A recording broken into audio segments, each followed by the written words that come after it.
Despite repeated promises from regulators, millions of Nigerians still live with darkness, billing confusion, and endless disputes over electricity supply.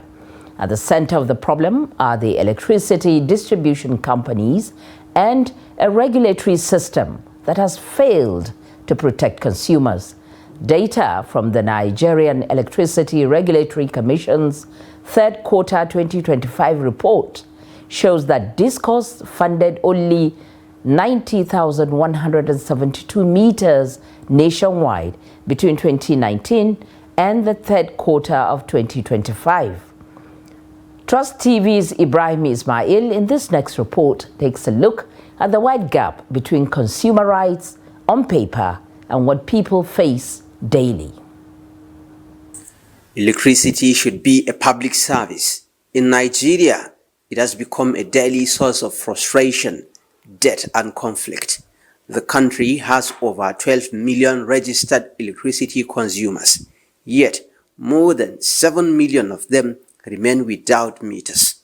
That gap means millions are still billed on estimates, a system many say has turned power supply into guesswork.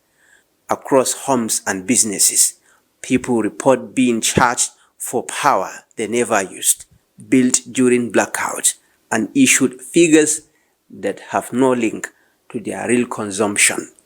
We pay based on estimates because the bill, most of them are not big because we stay in rural area. And the most challenge is that the estimate they are giving us to pay is not our major problem. Where you are paying bill and you are not seeing service, it becomes a consign. You understand? So we don't have light. We only see light once in a blue moon. But at the end of the day, they will bring a gigantic estimate that cannot even secure the usage of the expensive they are making us to pay. So that's where our challenge is, because the meter is not available for everyone. While consumers like Aliyu struggle under estimated billing because this cost failed to provide prepared meters as required, others say even having a meter has not ended their problems. Some users complain about faulty devices, irregular readings, and sudden spikes that make it hard to trust the system. The time if you put like 3,000 or 2,500, if you use electric stove before 2-3 days you don't finish. But when you remove electric stove and you remove fridge, it will reach you like 1 week. So if government can do something about that, we will be very happy. Only thing be say now they give us light. Because we buy card for the meter, but we know they say and use due to no light for Kabusa area. Now they give us light.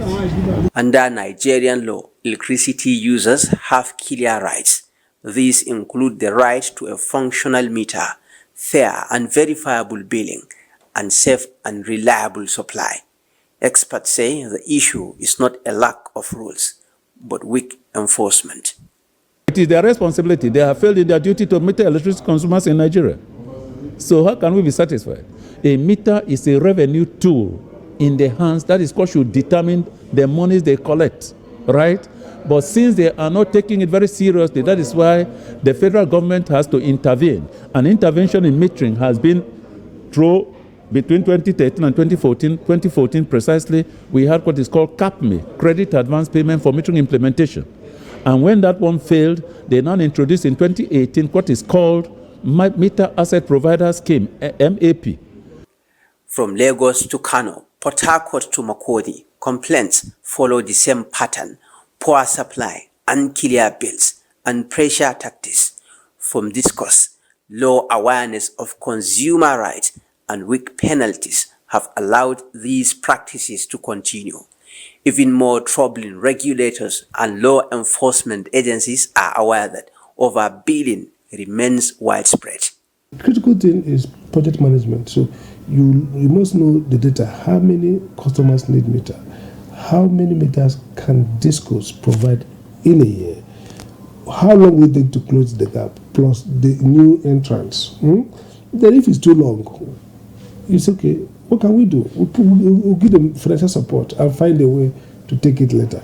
So the problem is that there's no clarity as to numbers, there's no clarity as to what the discos can do and should do, and there's little enforcement of those numbers.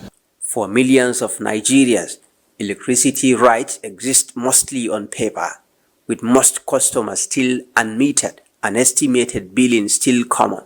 The cost of regulatory failure is paid every month by ordinary households and small businesses. Ibrahim Ismail, Trust TV News, Abuja.